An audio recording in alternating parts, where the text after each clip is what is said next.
Hello friends, welcome back to our channel.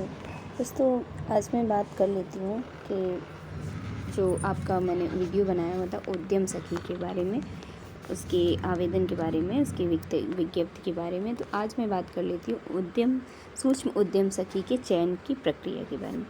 सूक्ष्म उद्यम सखी के चयन हेतु DCNRLM द्वारा संबंधित विकास खंड के सभी CLF, VO एवं SHG को सूक्ष्म उद्यम सखी के चयन संबंधी योग्यता एवं चयन प्रक्रिया में दी गई समय सीमा की जानकारी प्रेषित की जाएगी। लिखित परीक्षा हेतु चिन्हित सूक्ष्म उद्यम सखी की संख्या आवश्यक सूक्ष्म उद्यम सखी से कम 3 गुनी होनी चाहिए। प्रश्न पत्र हिंदी भाषा में तैयार किया जाएगा तथा प्रश्न पत्र में उद्यम, अंकगणित तथा सामान्य जानकारी के प्रश्न होने चाहिए तथा प्रश्न पत्र के 2 सेट तैयार कर उपायुक्त स्वतः रोजगार के समक्ष प्रस्तुत कर आपसी सहमति से एक प्रश्न पत्र पर परीक्षा लेकर चयन किया जाएगा। परीक्षा में उत्तीर्ण होने का मानक न्यूनतम 40% अंक हो। दोस्तों, इसकी एक परीक्षा होगी जिसका लिखित भी होगा और लिखित में क्या क्या आएगा, हिंदी से भी प्रश्न आ सकते हैं, हिंदी भाषा से, और आपके अंकगणित से भी प्रश्न आ सकते हैं और आपको उत्तीर्ण होकर उसमें 40% अंक तो लाने ही लाने हैं। उसके 2 सेट तैयार किए जाएंगे प्रश्न पत्र के, जिसमें से एक प्रश्न पत्र माना जाएगा, उसका फिक्स किया जाएगा कि हाँ ये वाला 2 में से चयन किया जाएगा। समान अंक होने पर विधवा दिव्यांग को वरीयता दी जाएगी। जैसे एक ग्राम पंचायत से 2 महिलाएं हैं तो उसमें से जिसके 40% 2 महिलाओं के सामान्य अंक है तो उसमें से एक महिला दिव्यांग होती है या विधवा होती है तो उन्हीं को रखा जाएगा, आपको नहीं रखा जाएगा। नेक्स्ट दोस्तों बात कर लेते हैं सूक्ष्म उद्यम सखी का कार्य एवं दायित्व। दोस्तों, इनका कार्य क्या होगा और दायित्व क्या होगा, यानी कि जिम्मेदारी। समूह से जुड़े सदस्यों को नए उद्यम लगाने हेतु प्रेरित करना, समूहों से जुड़े सदस्यों को पुराने उद्यमियों को बढ़ने में उनकी सहायता करना, पुराने एवं नए उद्यमियों हेतु बिजनेस प्लान बनाना एवं उसको समूह एवं ग्राम संगठन की बैठकों में प्रस्तुत करने में उद्यमी की सहायता करना, प्लान प्रस्तुत किए जाने की सूचना प्रोजेक्ट अप्रेशल कमेटी के सदस्यों एवं BMM, NRLM, NRO anchor person को दिया जाना। नोडल CLF द्वारा आयोजित ऋण प्रस्ताव कमेटी की बैठक में सहभाग करना। ऋण प्रस्ताव के नियमानुसार उद्यमी को ऋण नोडल CLF एवं बैंक द्वारा की राशि उपलब्ध करवाने में समूह की सहायता करना। उद्यमी द्वारा ऋण की शर्तों का पालन करवाना एवं ऐसा न होने पर ग्राम संगठन नोडल CLF एवं BMM को लिखित सूचना उपलब्ध करवाना। उद्यमी को 6 माह तक लगातार सहायता उपलब्ध कराना। उद्यमों से संबंधित आयोजित प्रशिक्षणों में प्रतिभाग करना। प्रति माह कम से कम एक उद्यम स्थापित करना। जी हाँ दोस्तों, आपको प्रति माह कम से कम एक उद्यम स्थापित करना होगा। अब दोस्तों बात कर लेते हैं सूक्ष्म उद्यम सखी के योग्यता क्या होनी चाहिए। आवेदक पंचसूत्र पालन करने वाले समूह का सदस्य हो। आवेदक समुदाय से संवाद स्थापित करने में सक्षम होना चाहिए। दोस्तों, ये मैंने पहले भी वीडियो में बताया हुआ है कि उसकी योग्यता क्या होनी चाहिए, कौन फॉर्म अप्लाई कर सकता है, कौन आवेदन नहीं कर सकता है। आवेदक की उम्र 18 से 45 के बीच होनी चाहिए। आवेदक कम से कम कक्षा 12 उत्तीर्ण हो। आवेदक को सामान्य अंकगणित का ज्ञान होना चाहिए। आवेदक के पास एंड्रॉयड फ़ोन होना चाहिए। आवेदक को एंड्रॉयड फ़ोन चलाना आता हो। सूक्ष्म उद्यम सखी जनपद एवं जनपद के बाहर कार्य करने एवं प्रशिक्षण में जाने को इच्छुक होना चाहिए। सूक्ष्म उद्यम सखी को जाति, लिंग, क्षेत्र, धर्म पर आधारित भेदभाव से अनिवार्यता दूर होना चाहिए। ये नहीं करना चाहिए कि वो उस जाति की तो मैं उनके वहाँ नहीं जाऊँगी, उनसे बात नहीं करूँगी, या उनका ऐसा धर्म है, ऐसा कुछ भी नहीं करना है। आपको सबसे सम्मान व्यवहार करना है और सबसे अच्छे से बात करनी है। आपका व्यवहार भी मैटर करता है कि आपका व्यवहार कैसा है। दूसरा हो गया दोस्तों, सूक्ष्म उद्यम सखी का उद्देश्य क्या होना चाहिए। ग्रामीण गरीबों को उद्यमों की स्थापना करने में मदद प्रदान करना, उनके उद्यमों में स्थिरता आने तक उन्हें सहायता प्रदान कर गरीबी से उबारने में उनकी मदद करना। उद्यमों को प्रारंभ के 6 महीनों के दौरान NRLM, SHG और उनके संघों की मदद में उन्हें व्यवसायिक कौशल जानकारी, व्यवसाय शुरू करने के लिए ऋण और व्यावसायिक सहायता उपलब्ध कराना। अब दोस्तों बात कर लेते हैं सूक्ष्म उद्यम सखी की नियुक्ति एवं परिवीक्षा अवधि।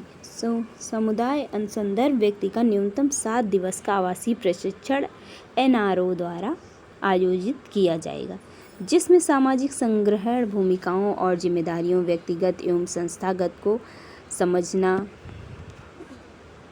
नोडल CLF और इसके महत्व, स्थानीय बाजार और कारोबारी माहौल को जानकारी, उद्यमियों की पहचान, वित्तीय साक्षरता, व्यवसाय योजना और व्यवहार्यता मूल्यांकन, फील्ड डेमो और वित्तीय अवधारणाओं का फील्ड परीक्षण, व्यापार, स्टार्टअप नियोजन आदि की जानकारी दी जाएगी। दोस्तों इसमें जो आपको कार्य करना है उसका पूरा आपको अच्छी तरीके से प्रशिक्षण दिया जाएगा। आप उसमें सारी चीज़ें 7 दिवसों में सीखेंगे कि आपको कैसे कार्य करना है, कैसे क्या उसका पूरी समीक्षा बताई जाएगी। सूक्ष्म उद्यम सखी प्रारंभिक का प्रशिक्षण समाप्त होने के पश्चात सूक्ष्म उद्यम सखी के कार्य के प्रथम 3 माह सीखने की अवधि मानी जाएगी। दोस्तों स्टार्टिंग के जो 3 महीने होंगे वो आपका एक ट्रेनिंग पीरियड ही होगा। नोडल CLF सूक्ष्म उद्यम सखी को 4 वर्ष हेतु चयनित करेगी। दोस्तों ये सिर्फ 4 वर्ष के लिए ही ये आपकी रहेगी। और अब दोस्तों बात कर लेते हैं मानदेय का मद। तो मानदेय दोस्तों शुरुआत में आपको 3 महीने तक 1200 रुपये महीने के हिसाब से दिया जाएगा। इसमें आपको यातायात भत्ता भी मिलेगा, मीन्स आपको जो TADA होगा वो भी मिलेगा। 500 रुपये होगा महीने का यातायात भत्ता। मोबाइल एवं अन्य खर्च का भी 300 रुपये दिया जाएगा। टोटल आपको स्टार्टिंग के 3 महीने तक 2000 रुपये दिए जाएंगे। फिर दोस्तों अब उसके बाद 4 से 12 महीने तक यानी कि तो उसमें 1500 आपके 300 रुपये बढ़ा दिए जाएंगे। ये मानदेय इस आपको दोस्तों मैंने पहले भी बताया कि कार्य आधारित होगा। अगर आप कोई कार्य नहीं करेंगे तो आपको मानदेय बिल्कुल भी नहीं मिलेगा। इसमें यही होता है, समूह के जितने भी कार्य हैं सब में यही है कि कार्य आधारित मानदेय होता है। अगर आप कार्य कर रहे हैं तो ही आपको मानदेय मिलेगा, अदरवाइज़ मानदेय नहीं मिलेगा। यातायात हेतु 500 वो तो आपका 500 ही रहेगा और 300 उसका मोबाइल का रिचार्ज का। बस आपका ये जो मंथली मानदेय है ये बढ़ता रहेगा डे बाय डे, ऐसे मंथली बढ़ता रहेगा मंथ वाइज। तो आपका टोटल हो जाएगा जब 4 से 12 माह के बीच आप जॉब करने लगें फिर तो आपका 2300 हो जाएगा। फिर उसके बाद 13 माह से 24 माह यानी कि आपको 2 साल होने वाले हो जाएंगे, तब आपका 2600 रुपये के हिसाब से मानदेय दिया जाएगा। फिर आपके जब 25 माह से 48 माह हो जाएंगे तब आपको 2800 रुपये माह के हिसाब से मानदेय दिया जाएगा। ये आपका सूक्ष्म उद्यम सखी का फॉर्म हो जाएगा जो कि आपको ब्लॉक पे मिल जाएगा। अब आपकी सूक्ष्म उद्यम सखी की सेवा समाप्ति की बात कर लेते हैं। सूक्ष्म उद्यम सखी के समीक्षा के दौरान अगर किसी सूक्ष्म उद्यम सखी का कार्य संतोषजनक नहीं पाया जाता है तो नोडल CLF द्वारा संबंधित सूक्ष्म उद्यम सखी के कार्य की जानकारी DC NRLM को प्रेषित की जाएगी। DC NRLM द्वारा संबंधित सूक्ष्म उद्यम सखी के कार्य के विषय में अपने स्तर से जांच की जाएगी। जांच में संतोषजनक कार्य न होने पर DC NRLM द्वारा ही सूक्ष्म उद्यम सखी की सेवा समाप्त की जाएगी। यानी कि अगर आप कार्य जो करेंगे वो अच्छे से नहीं करेंगे तो आपको जो DC सर होते हैं NRLM के वो आपकी सेवा समाप्त कर सकते हैं, वो आपको हटा सकते हैं। अब दोस्तों बात कर लेते हैं मानदेय प्रदान करने की प्रक्रिया क्या है। किसी भी सूक्ष्म उद्यम सखी को भुगतान से पूर्व नोडल CLF एवं CRP-EP के मध्य समझौता होना अति आवश्यक है। नोडल CLF भुगतान हेतु माह के प्रथम सप्ताह में एक निश्चित दिवस पर बैठक रखेंगे।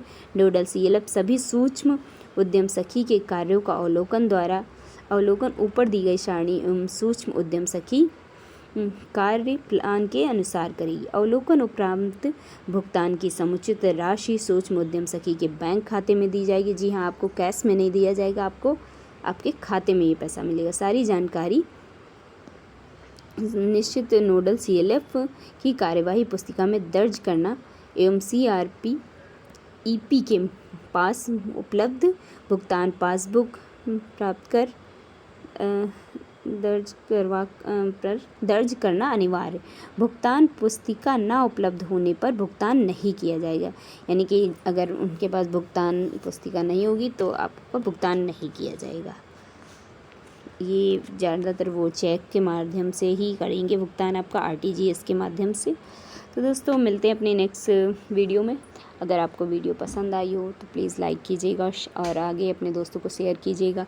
और अगर आप चैनल पर नए हैं तो प्लीज़ चैनल को सब्सक्राइब कर लीजिएगा। मिलते हैं अपनी नेक्स्ट जानकारी के साथ, तब तक के लिए दोस्तों थैंक यू।